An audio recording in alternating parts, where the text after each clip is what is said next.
तो दोस्तों इस वीडियो के अंदर मैं आप सभी को लास्ट जो 4 डेज है उसमें आपको फिजिक्स किस तरह से पढ़ना चाहिए और इसमें मैं सभी बच्चों की बातें करने वाला हूं। बट गाइस एक चीज मुझे आप लोगों से चाहिए, पूरी ईमानदारी के साथ बताना कि आपका फिजिक्स कितना % पढ़ के हुआ है। जो हुआ है वही लिखना, झूठ कुछ भी मत लिखना। एंड गाइस क्या आप चाहते हो कि मैं 1 marks 2 marks 3 marks 4 marks question कहां से आते हैं, ऐसा एक स्पेशल वीडियो लेके आऊं तो नीचे कमेंट बॉक्स में ओनली फिजिक्स लिखना। एंड इस वीडियो पे टारगेट लाइक मैं रखता हूं 5000। मुझे लगता है अपने प्रदीप सर के लिए जरूर पूरा करोगे। तो चलो बिना देरी के, एंड दोस्तों नए हो तो प्लीज इस चैनल को सब्सक्राइब करके जाना। और एक और चीज बताना चाहूंगा, देखो इस चैनल पे कंप्लीटली लाइव चलने वाला है, तो इस पे इतना ज्यादा ट्रैफिक ऑलरेडी रहेगा तो मैं बहुत सारे वीडियोस इसमें नहीं डाल पाऊंगा। तो डिस्क्रिप्शन में मैं प्रदीप गिरी अपडेट इस चैनल का लिंक दे रहा हूं, उसको फटाक से सब्सक्राइब करके रख लो, क्योंकि स्ट्रेटेजी प्लानिंग जो आप बोलोगे उससे रिलेटेड वीडियो उसी चैनल पे आपको दिखाई देगा, रिकॉर्डेड वीडियो उसी चैनल पे दिखाई देगा। तो चलो बिना देरी के स्टार्ट करते हैं लास्ट 4 डेज। देखो इसके अंदर कुछ और मैं बातें ऐसी करने वाला हूं जो आप सभी के लिए बहुत इंपॉर्टेंट है। तो हर वीडियो का हर एक पार्ट बहुत ध्यान से सुनना, बहुत ध्यान से सुनना गाइस। आधा वीडियो स्किप करके बिल्कुल मत जाना और कहीं हेडफोन लगा लो, आराम से बैठ जाओ, मेरी पूरी बातें सुन लो। 5 से 10 मिनट का बस होगा, इससे ज्यादा टाइम नहीं लेने वाला हूं। अब बात करते गए, सबसे पहले मैं ये बताऊंगा, फिर इसके बाद टाइम स्लॉट बताऊंगा कि आपको कैसे कैसे डिवाइड करना है। देन इसके बाद मैं एंड अज्जू सर आपको किस तरह से चीजें प्रोवाइड करने वाले, वो भी चीजें मैं बताने वाला हूं। सबसे पहली बात तो गाइस, जो फिजिक्स का पेपर है उसके अंदर जो डेरिवेशन, न्यूमेरिकल, कॉन्सेप्ट, एमसीक्यू, उसको हमें कहां से करना चाहिए, कैसे करना चाहिए। देखो जनरली मैं बताऊं, डेरिवेशन पीवाईक्यू से भी करोगे तो भी काम हो जाएगा। बट गाइस पीवाईक्यू ओनली 1-2 साल का करोगे तो नहीं होगा। जब से सिलेबस चेंज हुआ तब से लेके अभी तक के आपको डेरिवेशन करने पड़ेंगे तो आपका काम हो जाएगा। इसके बाद गाइस न्यूमेरिकल्स की अगर मैं बात करूं तो न्यूमेरिकल्स में देखो पिछले साल सबसे ज्यादा जो डिफिकल्ट पेपर आया था फिजिक्स आया था, और उसके पीछे सबसे बड़ा हाथ न्यूमेरिकल का था। उसमें एक ऐसा न्यूमेरिकल आया था जिस तरह के न्यूमेरिकल बच्चों ने सॉल्व ही नहीं किया था। तो भाई इस बार भी हो सकता है डेरिवेशन न्यूमेरिकल्स में कोई आपको धोखा दे। इसीलिए गाइस अगर आप न्यूमेरिकल भी थोड़ी प्रैक्टिस करके रखे रहोगे तो डेरिवेशन कहीं कुछ अलग लेवल का आ गया तो आपको न्यूमेरिकल बचा लेगा, और न्यूमेरिकल अगर आ गया तो आपको डेरिवेशन बचा लेगा।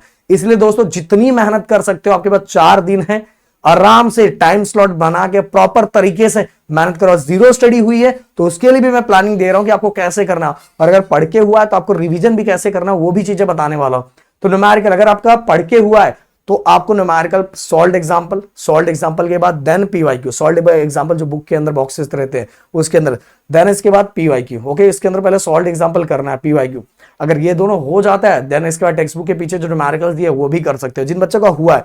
अब जिन बच्चों को कुछ भी नहीं हुआ है कि सर इतना तो हो नहीं पाएगा सर, फिर भी थोड़ा बहुत क्या करें, तो भाई आपको ओनली पीवाईक्यू फोकस कर लो। एटलीस्ट उससे रिलेटेड कुछ आया तो आप एटलीस्ट फॉर्मूला लिख पाओगे, इसके अंदर कुछ पुटिंग कर पाओगे, ये तो काम कर पाओगे। इसके बाद गाइस अगला मैं बात कर रहा हूं कॉन्सेप्ट।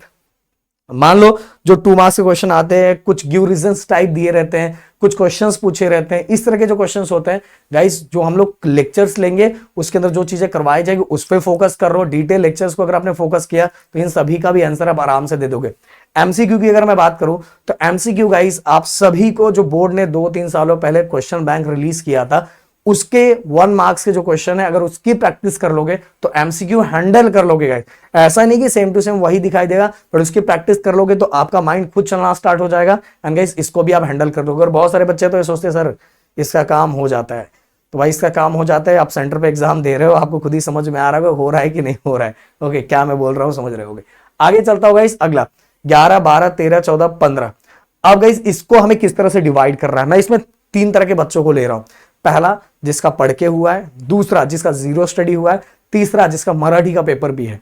सबसे पहले पहले मैं बात करता हूं जिसका पढ़ के हुआ है। तो भाई 11 तारीख मतलब गाइस आज के दिन आप सभी का 3 चैप्टर किसी भी हालत में कंप्लीट होना चाहिए। आप बोलोगे सर कैसे होगा सर, आपका लेक्चर तो अभी 12 तारीख से स्टार्ट हो रहा है, तो 11 तारीख को क्या करें भाई। अभी हमने मैराथन का महायुद्ध लिया था, जिसका प्लेलिस्ट पूरा मेरे एंड अज्जू सर के चैनल पे है, दोनों का लिंक मैं डिस्क्रिप्शन में डाल देता हूं, तो उससे आप रिकॉर्डेड फॉर्म में देखना स्टार्ट कर सकते हो। तो 11 तारीख को आपको 3 चैप्टर, कोई भी 3 चैप्टर, मैं बोल रहा हूं हर चैप्टर का वेटेज है, हर चैप्टर आपको पहले देखो आपसे कुछ नहीं हो पा रहा तो पहला अपना स्लॉट बनाओ, कोई भी चैप्टर करो। तो 11 तारीख को आप 3 चैप्टर करो, 12 तारीख को 3 करो, 13 को 3 करो, 14 को 3 करो, और 15 को जो लास्ट दिन रहेगा उस दिन 3 करो, साथ में रिवीजन करो। तो इस तरह से गाइस आपके 15 चैप्टर हो जाएंगे। एक दिन कहीं और एक्स्ट्रा बढ़ा दो तो गाइस 16 चैप्टर करके जाओगे। जिसका हुआ है उसकी बात करो। अब जिसका कुछ नहीं हुआ है उसका डायरेक्ट 2-2 चैप्टर का होना चाहिए। दो चैप्टर का होना चाहिए, जिससे एटलीस्ट 10 चैप्टर आपके हो पाएंगे। एंड बाकी आप पीवाईक्यू पे फोकस कर लो, बाकी 10 चैप्टर बहुत अच्छी तरीके से करो, एंड बाकी जो बच रहा है उसके 1 मार्क्स एंड 2 मार्क्स का कर लो, तो भी हो जाएगा गाइस, आराम से हो जाएगा, समझ में आया। बट ये पैटर्न फॉलो कर रहे हैं। अब अगर मराठी जिसका पेपर है, जो मराठी का पेपर दे के आ रहा है 12 तारीख को, तो उसके लिए सिंपल सी बात, थोड़ा उसको बढ़ाना है। अगर उसका कुछ भी नहीं हुआ है तो 3-3-3 करके वो एटलीस्ट गाइस अपना बोला जाए 12 चैप्टर तो कंप्लीट कर सकता है। ओके, 3-3 किया 6 फिर इसके 9 और 3 12, तो एटलीस्ट कुछ तो कर सकता है। बट अगर आपका पढ़ के हुआ है तो आप यहाँ 1-2 चैप्टर बढ़ा सकते हो, यहाँ 4 कर दो, यहाँ 5 कर दो, ऐसे करके इस लाइन वाइज आप आगे बढ़ सकते हो। पर लास्ट दिन आप सभी को रिवीजन पे फोकस करना तो करना ही है, समझ में। और रिवीजन पे फोकस नहीं करोगे तो बहुत बुरा हाल हो जाएगा। अब बढ़ते आगे कि सर आप क्या क्या प्रोवाइड करने वाले हैं। तो सबसे पहले कल से हमारा लाइव सेशन चालू हो जाएगा, जिससे आपका रिवीजन होगा। और गाइस हम पता ऐसा लेने वाले कि आपको प्रैक्टिस करने का टाइम भी मिले, क्योंकि सेल्फ स्टडी बहुत ज्यादा इंपॉर्टेंट है, बहुत ज्यादा। अगर सेल्फ स्टडी पे फोकस नहीं करो तो काम बहुत काम खराब हो जाएगा गाइस। इसीलिए एक चीज मैं आपको बोलना चाहूंगा कि देखो यहां फोकस करो। एक चीज मैं और आपको बताना चाहूंगा, पता है कुछ जगहों पे ऐसा हो रहा है गाइस कि आपको पता भी नहीं चल रहा है। पता है जैसे कि आपको ये दिखाया जा रहा है कि देखो इधर मैंने पीडीएफ, इधर देखो मैंने अपलोड किया था, इतने बजे ये आया था, जबकि वो पेपर आने के बाद वो लिख के वहां लगवाया गया था, उसका प्रूफ भी मेरे पास है। ओके, बट मैं छोड़ रहा हूं, मैं जाने तो जब तक अपने को सहन होता है तब तक सहन किया जाएगा, समझ में आए। तो लगवाया और बच्चों को दिखाया जा रहा है, देखो मैंने बहुत सुबह ही बता दिया, जबकि वो एग्जाम के पेपर के बाद अपलोड किया जा रहा है। तो भाई ये सभी जहां से मत पढ़ना, मैं बोल रहा हूँ आपका कुछ ही टाइम बचा हुआ है, अच्छे से प्रैक्टिस कर लो। बहुत जगह पूरा का पूरा टॉपिक दे दिया जाएगा, आपको पता कितने ही टॉपिक है भाई चैप्टर के अंदर, आपको सुबह इतने टॉपिक दिए जाएंगे, क्या आप पढ़ लोगे? आपसे हो पाएगा? मुझे बताओ, पहले कर लोगे क्या आप उतने सारा? तो भाई इसलिए पहले से तैयारी करके रखो, नहीं तो बहुत बुरा पछताओगे। आपको क्या 6 चैप्टर, अगर 6 टॉपिक भी मैं दे दूं और सुबह मैं दे दूं, कर लो भाई, 2 टॉपिक भी उसमें से नहीं हो पाएगा, आपका एक तो टेंशन भी रहेगा, स्ट्रेस भी रहेगा, क्या ही हो पाएगा। इससे अच्छा है कि अभी सिस्टमैटिक वे में पढ़ लो, तैयारी कर लो, एंड स्कोर जितना होता है उतना कर लो, नहीं तो भाई लॉस आपका ही होगा। बाकी किसी का कुछ नहीं जाने वाले, जिसको चाहिए उसको वो मिल जाएगा, पर लॉस आपका होगा। ओके, अब 12 तारीख को मैं बात करूंगा दुबे जी इस चैनल पे, 12 तारीख को चालू हो जाएगा। यहाँ सर फिजिक्स 2 स्टार्ट कर देंगे। एटलीस्ट सर का टारगेट उस दिन 3 चैप्टर का रहेगा कि आपको 3 चैप्टर के बाद छोड़ दिया जाए, एंड आप उसको क्या करो, रिवाइज फटाक से करो।